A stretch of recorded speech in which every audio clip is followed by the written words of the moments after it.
जय श्री कृष्णा। मैं संध्या शर्मा श्री चैतन्य महाप्रभु की कथा में आप सभी हरि भक्तों का स्वागत करती हूँ। सत्संगति से मनुष्य की कौन सी भलाई नहीं हो सकती। सारांश यह है कि सत्संगति से सभी प्रकार के बंधन छिन्न भिन्न हो जाते हैं, किंतु सबको सत्संगति प्राप्त करने का सौभाग्य नहीं मिलता। जिसके संसारी बंधनों से छूटने का समय समीप आ चुका हो, जिसके ऊपर आदि पुरुष अच्युत का पूर्ण अनुग्रह हो, वही साधु पुरुषों की सत्संगति उसे प्राप्त हो सकती है।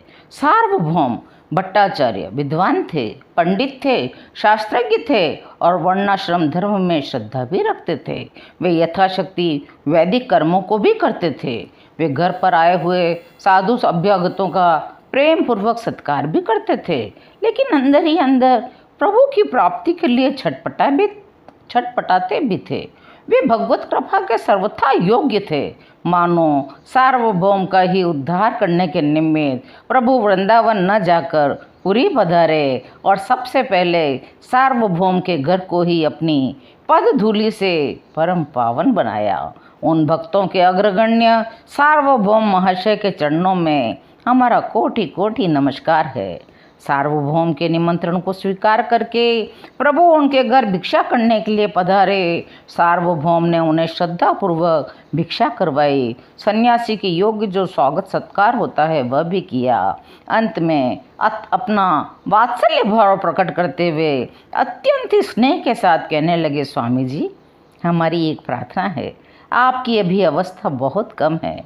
इस अवस्था का वैराग्य प्राय स्थायी नहीं होता। अधिकतर कुछ काल में ही वैराग्य मंद पड़ जाता है और वैराग्य के बिना त्याग टिक नहीं सकता। इसलिए थोड़ी अवस्था के अधिकांश साधु अपने धर्म से पतित हो जाते हैं। अतः आपको निरंतर ऐसे कार्यों में लगे रहना चाहिए जिनसे संसारी विषयों के प्रति अधिकाधिक वैराग्य के भाव उत्पन्न होते रहें। विनीत भाव से महाप्रभु ने कहा, यही मेरा सौभाग्य है जो आप जैसे गुरुजन स्वयं ही मेरे कल्याण की बातें सोचा करते हैं। जिसके भले के लिए गुरुजनों के हृदय में चिंता है वह कभी पतित हो ही नहीं सकता। प्रभु के इस बात से सार्वभौम महाशय बड़े ही प्रसन्न हुए। गुरु का हृदय योग्य शिष्य की तलाश में निरंतर रहता है। अपने योग्य शिष्य को पाकर वह भी उसे अपना सर्वस्व समर्पण करने के लिए लालायित बना रहता है। और आज सार्वभौम को एक बहुत ही योग्य शिष्य मिल गया था। दूसरे ही दिन से महाप्रभु वेदांत सूत्रों का शारीरिक भाष्य सुनने लगे और सार्वभौम महाशय बड़े ही उत्साह से प्रवचन करने लगे। पाठ पढ़ाते पढ़ाते आनंद के कारण उनका चेहरा दमकने लगता और महाप्रभु चुपचाप एक दृष्टि से पाठ को सुनते रहते। जब भट्टाचार्य ने देखा कि 7 दिन हो गए हैं बराबर पाठ सुनते रहते हैं, ये बोलते भी नहीं, कुछ पूछते भी नहीं, विषय बहुत गूढ़ है, क्या पता समझ भी पा रहे हैं या नहीं, तो एक दिन उन्होंने पूछ लिया, स्वामी जी, आप तो चुपचाप बैठकर सुनते ही रहते हैं, पाठ अच्छा है या बुरा आप तो कुछ बताते ही नहीं। महाप्रभु ने विनीत भाव से कहा, यदि आप मुझसे पाठ सुनने की आज्ञा दे दें तो मैं आपकी इस आज्ञा को शिरोधार्य करके पाठ को सुना सकता हूँ। कुछ हंसकर सार्वभौम भट्टाचार्य ने कहा, यह सुनने की बात थोड़ी है कि पत्थर की मूर्ति की भांति मूक बनकर सुनते ही रहना। जो बात समझ में न आए उसे फिर पूछना भी तो होगा। तो प्रभु ने लज्जित भाव से कहा, भला मैं मूर्ख इस गहन विषय को समझ ही क्या सकता हूँ। यदि थोड़ा बहुत समझ भी लूँ तो शंका का समाधान करने का साहस आपके सामने कैसे कर सकता हूँ। लेकिन फिर भट्टाचार्य ने बड़ी ही सरलता के साथ कहा, ऐसी बात नहीं है, जो समझ में ना आवे उसे पूछना ही चाहिए। अब प्रभु ने लज्जा के कारण सिकुड़ते हुए धीरे से कहा, भगवान व्यास देव के सरल सूत्रों का शब्दार्थ तो बड़ी सुगमता से मेरी समझ में आ जाता है, किंतु ये भाष्य सुनते ही सारा मामला गड़बड़ हो जाता है। ऐसा लगता है भगवान भाष्यकारों ने अपने एक देशीय अर्थ के लिए शब्दों की खूब खींचतान की है। जो अर्थ सूत्र में से लक्षित ही नहीं होता, उसकी जबरदस्ती ऊपर से आवृत्ति की है। सभी विद्यार्थियों के कान खड़े हो गए। आप ये कैसी बात कर रहे हैं? श्रुति का मुख्य प्रतिपाद्य विषय निर्गुण निराकार अद्वितीय ब्रह्म की सिद्धि करना है। प्रभु ने धीरे से कहा, मुझे निराकार निर्गुण रूप का वर्णन स्वीकार है। मैं यह कब कहता हूँ कि श्रुतियों में निराकार ब्रह्म का वर्णन है ही नहीं, किंतु भाष्यकार ने सगुण साकार रूप को जो एकदम गौण और उपेक्षणीय ठहरा दिया, इस बात को मैं नहीं मानता। यह तो फिर एक पक्षीय सिद्धांत हो गया। भगवान के तो सगुण निर्गुण साकार निराकार दोनों ही रूप मुख्य और आदरणीय हैं। बहुस्यात् स इक्षत इत्यादि श्रुतियों में प्रत्यक्ष रीति से भगवान के सगुण साकार रूप का वर्णन है। उनकी दिव्य लीला और कर्मों का भी वर्णन है। उन्हें गौण कहकर छोड़ देना केवल बुद्धि व लक्षणीय का ही द्योतक है।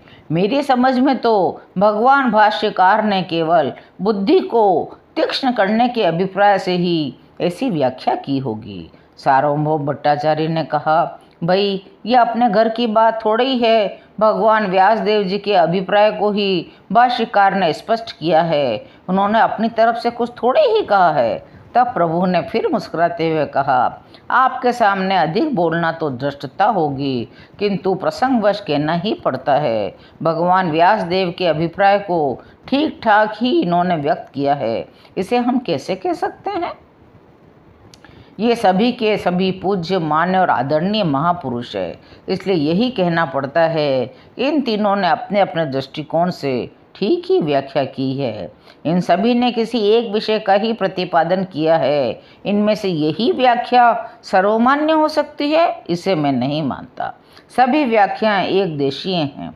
आप ही सोचिए, जिन्होंने 6 शास्त्र और 18 पुराण और पंचम वेद महाभारत को बनाकर भी शांति प्राप्त नहीं की, और पूर्ण शांति लाभ करने के निमित्त ही जिन्होंने सभी वेद शास्त्रों का सार संग्रह करके श्रीमद् भागवत की रचना की, उसे रचकर ही वे अनंत शांति को प्राप्त हुए।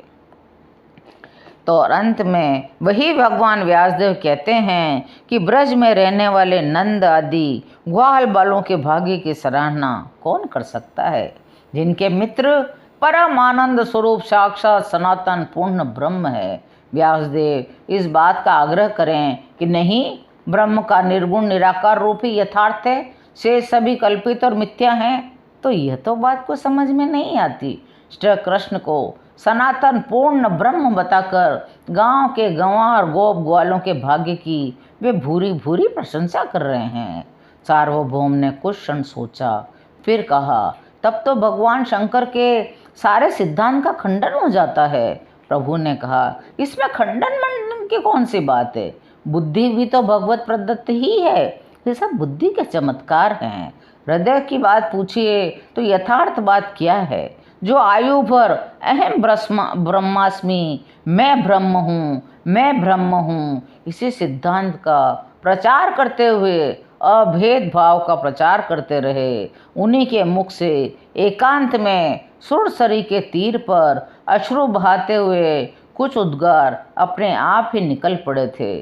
सत्यपि भेदापगमे नाथ तवाहम न मामकी न स्वतम सामुद्रो ही तरंगः क्वच वचन समुद्रो न तारंगः।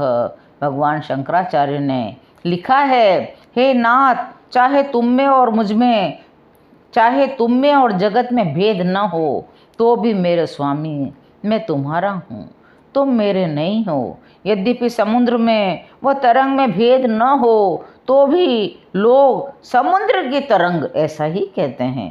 तरंग का समुद्र ऐसा कोई नहीं कहता। यह वही महापुरुष का वाक्य है, भगवान शंकराचार्य का, जो जगत में त्रिकाल को भी कुछ नहीं मानते, जिनकी दृष्टि में मैं, मेरा जन्म मृत्यु सब कोरी कल्पना है। किंतु ये बातें भी उन्हीं के मस्तिष्क की थी।